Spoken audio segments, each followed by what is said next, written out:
Let's look at a family that did everything right. They used a 16-character password with symbols and numbers.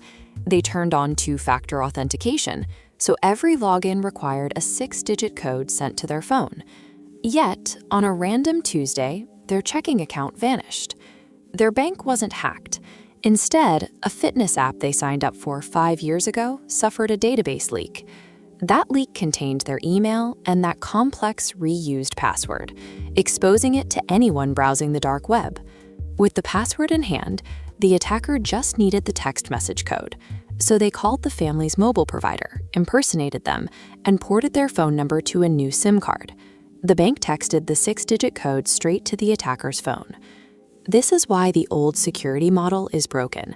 It depends entirely on human memory, and it forces us to store shared secrets on centralized servers that are actively targeted every single day. The tech industry's answer to this crisis is the Passkey. Apple, Google, and Microsoft have united to push the standard across all their devices to kill the password entirely. The official pitch is flawless. They offer a login method where there is nothing to remember, nothing to type, and nothing a hacker can intercept in transit. But if the passkey is mathematically unhackable, why are cybersecurity researchers writing entire papers warning us about new attack vectors? How are people still losing their accounts? To understand the flaw, you have to understand the fix. Using a password is like handing a physical copy of your house key to every website you visit. Those websites then pile millions of keys into giant databases, waiting for someone to break in and steal the entire pile. Passkeys flip that dynamic. When you create a passkey, your phone generates a unique private key that mathematically locks into a secure chip inside your device. It never leaves. Instead of a key, the website gets an open public padlock. When you try to log in, the site sends a challenge to your phone. Your phone unlocks the padlock locally using your face or fingerprint and just sends back a mathematical checkmark. This makes credential phishing virtually impossible.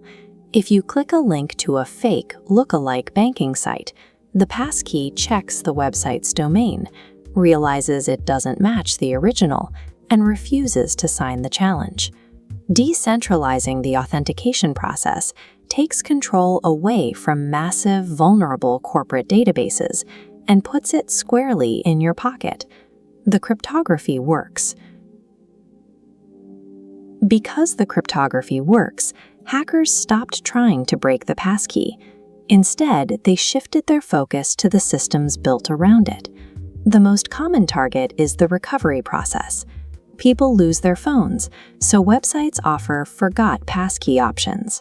These often downgrade your security right back to an emailed link or an SMS code, which, as we know, are easily intercepted. Then there is the cloud problem. To make passkeys convenient so you don't lose them when you upgrade your phone, tech companies automatically sync them to your primary Apple or Google account.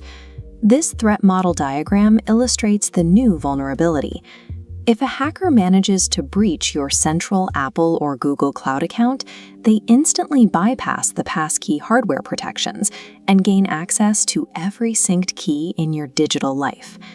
You're also dealing with malware and ecosystem lock-in. If a virus infects your computer, it doesn't need to steal your passkey. It just waits for you to log in, then hijacks your active browser session directly. Big tech built an impenetrable front door, but they surrounded it with a fragile glass house. Your central Apple or Google account is now the single most dangerous point of failure.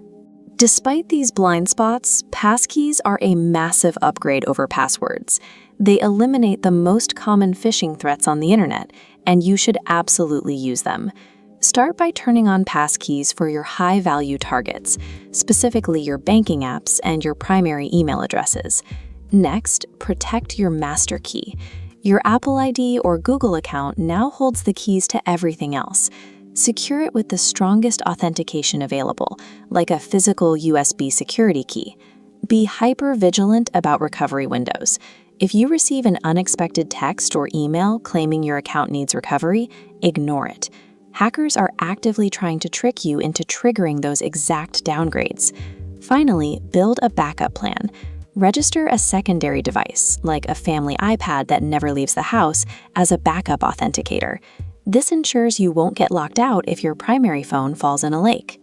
Tech companies want us to believe their software alone will keep us safe, but true security always requires awareness.